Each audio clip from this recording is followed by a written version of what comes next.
fariseu. Ele conhecia muito da palavra, né, de Deus, da lei de Moisés, só que ele não amava os cristãos, porque ele não acreditava em Jesus. Ele odiava quem amasse a Jesus. E a função dele, ele queria matar todo mundo. Ele não queria, ele queria destruir, prender, porque ele não aceitava, porque ia contra, porque ele acreditava na fé dele, né? Isso. Sabe o que ele fez? Ele pediu uma carta. Ele pediu uma carta para o sumo sacerdote, em que autorizava ele a matar os cristãos. E o sumo sacerdote, vendo Saulo como muito importante, aceitou. Então, Saulo, muito mal, resolveu sair para sua viagem, lá com os seus servos. E quando Saulo estava lá na sua viagem, se preparando para Damasco, lá no alto apareceu uma luz muito forte. Essa luz, ninguém sabia na realidade qual era o meio de transporte naquela época. Mas, a princípio, o mais usado era o cavalo. Então, vamos fazer que Saulo foi lá de cavalo. E com essa luz, acabou derrubando ele do cavalo. E lá no céu, essa luz bem forte, dizia assim: Saulo, Saulo, por que me persegues? Todos os servos e todo mundo que estava ali na hora ficaram apavorados. Pensaram, meu Deus do céu, quem está falando numa luz dessa? E o que aconteceu? Saulo perguntou, quem és tu, Senhor? Quem és que fala? Então, lá daquela luz, respondeu, sou eu, Jesus, a quem me persegues. Então Saulo, morrendo de medo, assim como os servos, perguntou a ele, Senhor, o que queres que eu faça? Então Jesus falou, eu quero que você entre lá naquela cidade. E lá na cidade, eu lhe mostrarei o que eu farei, o que eu quero que tu faças. Então assim foi. Saulo foi lá para aquela cidade, mas lá naquela cidade em que Saulo estava, Saulo ficou 3 dias, crianças, sem comer, sem beber. Ele só orava, né? Talvez pedindo perdão para Deus, para Jesus, por tudo que ele fez de mal para os cristãos, né? Então, todo mundo conhecia a fama que Saulo era muito mal. E lá, enquanto ele estava nessa casa, 3 dias, ele não enxergava crianças. Porque quando a luz veio no olho dele, ele perdeu a visão. Tanto que os servos ficaram assustados, porque ele entendia o que tinha acontecido com ele. E com isso, Saulo ficou orando lá nessa casa. E lá naquela cidade existia um homem que tinha um coração muito bonito. O nome dele era Ananias. Isso, Ananias, nome diferente, né? Só que ele obedecia a palavra de Deus. Então, apareceu em uma visão o Senhor Jesus para ele e falou, Ananias, eu quero que você vá lá na casa direita. E lá naquela casa tem um homem que ele não enxerga. O nome dele é Saulo. E eu quero que você ore por ele e ele será curado. Ananias ficou assustado. Eu, Senhor, orar por Saulo? Todo mundo conhece a fama dele. Se eu for lá, ele vai me matar, porque eu sou cristão, né? Só que Jesus falou assim para ele, Ananias, pode ir, porque ele é um escolhido meu. Ananias, obediente, mesmo com medo, foi até lá a casa. Claro, Saulo aceitou a oração. E quando ele orou, os olhos de Saulo caíram escamas dos olhos dele. E ele voltou a enxergar. A partir daquele dia, Saulo, que antes era perseguidor, fazia um monte de coisas erradas, agora ele passou a amar o Senhor Jesus. odiava mais. E lá, aonde ele carregava aquela mala que ia para uma cidade, para outra, tentando matar, agora ele ia para a cidade, pregar, falar do Evangelho de Deus para as pessoas. E antes que ele tinha a carta, que era uma carta de morte, agora a carta ele escrevia para as igrejas, falando da presença de Deus, de como Deus era bom. E Saulo foi transformado pelo Espírito Santo de uma maneira tão maravilhosa, que até o nome dele foi mudado. Ele agora conhecido pelo apóstolo Paulo. Mas mesmo assim, crianças, muita gente duvidava quando ele ia pregar. Mas aquele Saulo, como é? Ai, acho que ele não mudou não. Porque olha quanta coisa mal ele fez. Só que as atitudes dele que ele tinha foram mostrando que Saulo realmente não era mais a mesma pessoa. Ele foi transformado, porque a partir de agora ele tinha o Espírito Santo de Deus. E o tema da nossa culto de hoje é transformação. Amém. E também em relação à transformação, a gente vai contar uma outra parte da história, que é de uma pipoquinha feliz. Essa pipoquinha é muito feliz. Ela era linda, amarelinha, estava feliz lá. Só que ela achava que a vida dela ia se resumir a isso, a ser uma pipoca feliz. Assim, amarelinha, que nada na vida dela ia mudar. Só que mal sabia ela, criança, que essa pipoca, Deus tinha outros planos para ela. Essa pipoca, vamos fazer de conta, que é a nossa família. E nós estamos aqui, sendo um grãozinho delas. Um dia, o agricultor vendeu essa pipoca para o mercado. E lá, essa pipoca foi separada nos grãozinhos. Então, essa pipoquinha somos nós. Essa pipoquinha continuava muito, muito feliz. Mas sabe por quê? Porque ela teve a experiência de ficar grudada com o papai e com a mamãe dela. Agora ela estava feliz. Agora eu sou grande. Agora eu já sei me virar sozinha. Não preciso mais ficar com a mamãe e com o papai. Eu sou independente. Só que ela estava muito, muito feliz. Porque ela passou por uma nova transformação. Só que lá naquele mercado, um homem a comprou.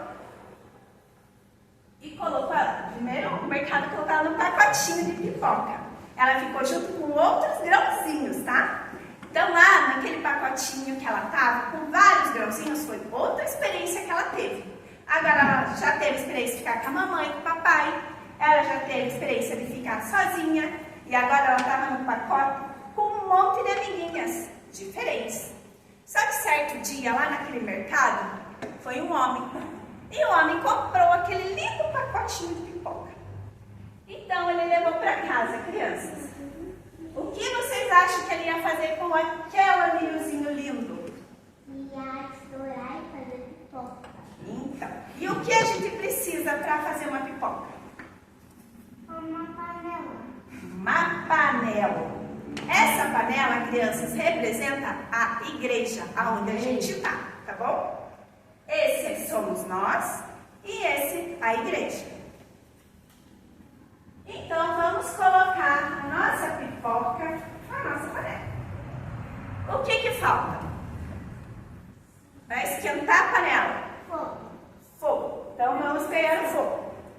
O fogo, na igreja, ela significa a palavra de Deus, tá? Amém. Então, a gente tem a pipoca, a panela e a palavra de Deus.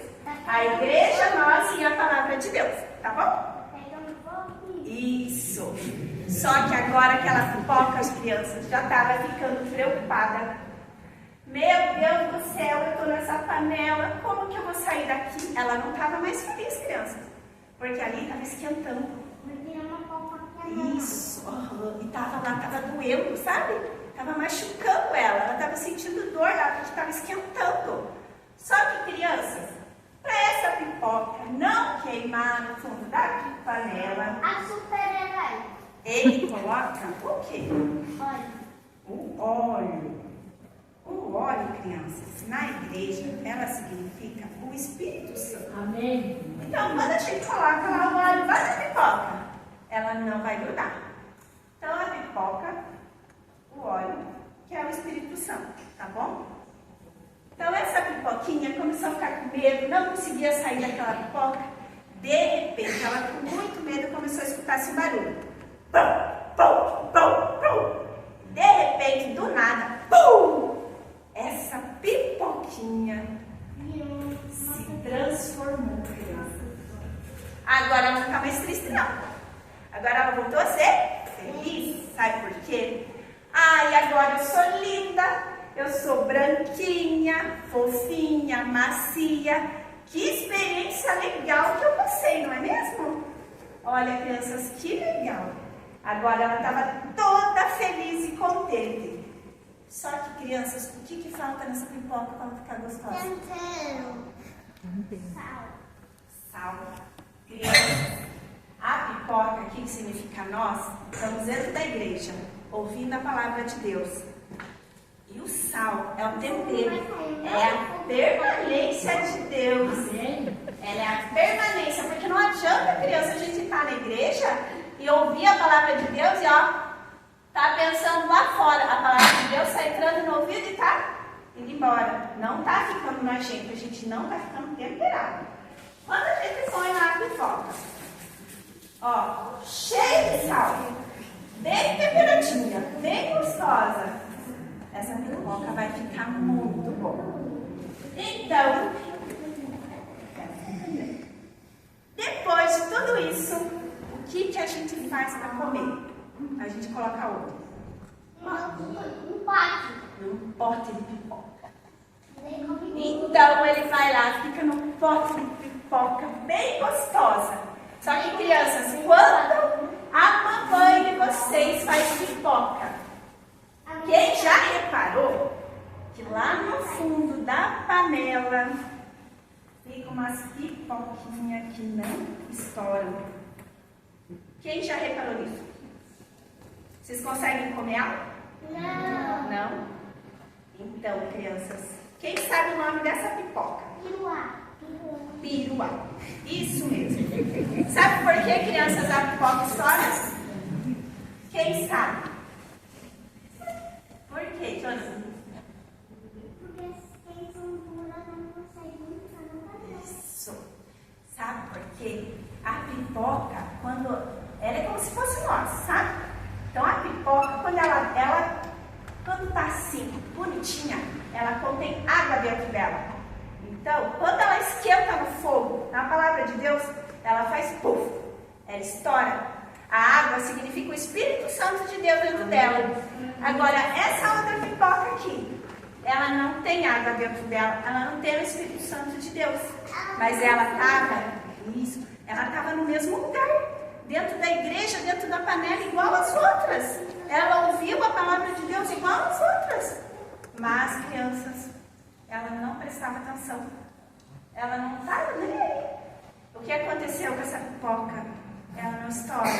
Quando ela não estoura, o final dela é onde? O lixo, porque ela não presta pra nada. Ela não tem final pra nada. A gente comia no machucar o dedo, vai entrar o dedo. Então, crianças, com essa história. A pipoca se coloca no freezer no fogo apaga e não presta nada.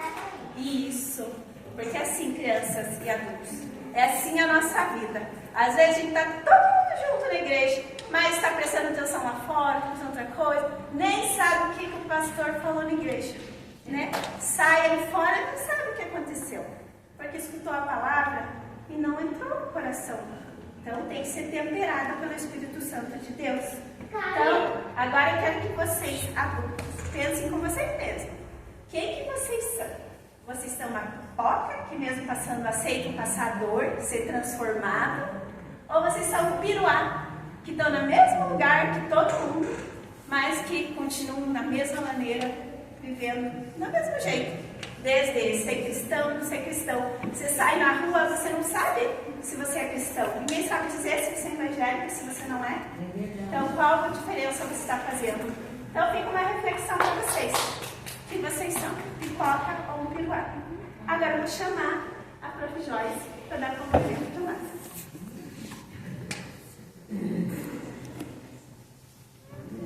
Amém? Amém. Eu queria começar falando que hoje é a realização do um sonho para mim, ministerial, que antes de eu assumir o Ministério Infantil, eu vi um vídeo uma vez de Ministério Infantil dirigindo o culto. E aquilo tocou muito no meu coração. E eu nem pensava em ser ainda líder. E eu falava assim, meu Deus, um dia eu quero fazer isso com as crianças. E o meu coração se alegra muito hoje. Porque tudo que a gente ensina ali atrás com eles, eu confio tanto no que a gente ensina para eles ali atrás, que não precisaria nenhuma professora ajudar. Lógico, a gente auxilia aqui porque eles ficam nervosos, igual a gente. É natural, né? Eles se sentirem inseguros. Então, as professoras auxiliaram aí. Vocês viram que cada vez que vem uma criança para frente, vem uma professora para auxiliar. Mas para eles, que eles se sentissem seguros mesmo. Mas eu confio tanto no que eu ensino e no que elas ensinam para os filhos de vocês que traz, que não precisaria nenhuma de nós em ajudar. Vocês puderam perceber, a Melissa ministrando, parece uma pessoa adulta. Às vezes ganha da gente. O Eus orando, as crianças recebendo lá na porta.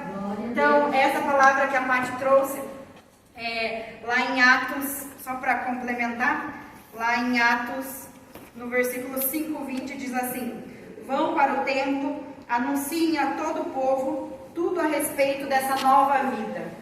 Então, a partir do momento que a gente passa por essa transformação, que a gente tem esse verdadeiro encontro com Deus, né? Que a gente passa ali pelo fogo, pelo óleo, com a presença do Espírito Santo. Então, que essa transformação que ocorre dentro de nós, nas nossas vidas, que a gente vai e anuncie também, que não fique só para nós.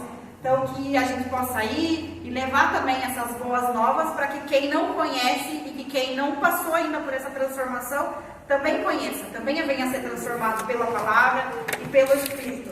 E eu quero pedir com todo amor e carinho que invistam no Ministério Infantil, invistam nos filhos de vocês, porque essa geração aqui é a geração que vai estar aqui quando eu e você não estiver mais. Então, que geração que a gente vai deixar?